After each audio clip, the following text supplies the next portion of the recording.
Hey everybody, Dan Warby with Keller Williams, West Ventura County here. I hope you guys are doing great. So there's been a lot of talk about a bill that would repeal Prop 13 making the ballot in the next election. And I'll just tell you right up front that if you're worried about it affecting your residential property taxes, you do not need to freak out. So no worries there. But jumping back for a minute, let's go over what Prop 13 actually is as it stands now. So prior to 1978, local municipalities were responsible for levying property taxes that they used to support local schools and fire and police and parks and public works and pretty much everything you need to make a city run.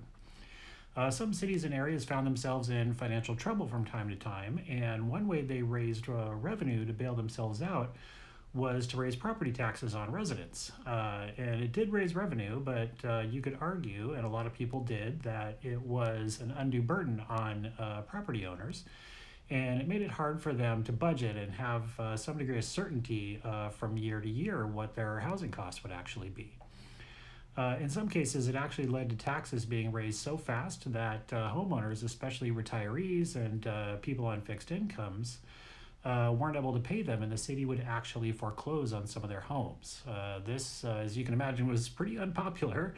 So in 1978, there was a taxpayer revolt, and voters passed what we now refer to as Prop 13. And Prop 13 took control of property taxes from local governments and placed it at the state level. It also capped annual increases at 2%, and it made it so you could only change the base year used to calculate the tax when the property changed hands.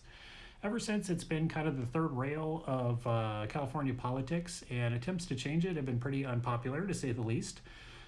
So a lot of people were surprised, and I've been getting a ton of questions about it recently because it's being reported in the press that a bill repealing Prop 13 made the ballot for this coming election. And it is true, there is a bill that would change parts of Prop 13 on the ballot for the November election.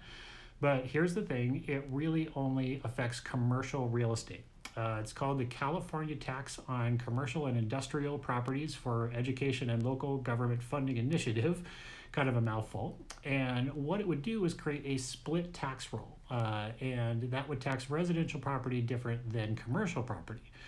The caps and base tax rules would all stay the same for residential property, and even if you have a property out in, say, like Somis or Santa Paula that is technically zoned commercial but agricultural, that would be exempt, and that would stay the same too. It's kind of controversial subject in California, so it's not surprising that there was a lot of confusion around it, and people thought that their property tax bills were going to shoot up, but no.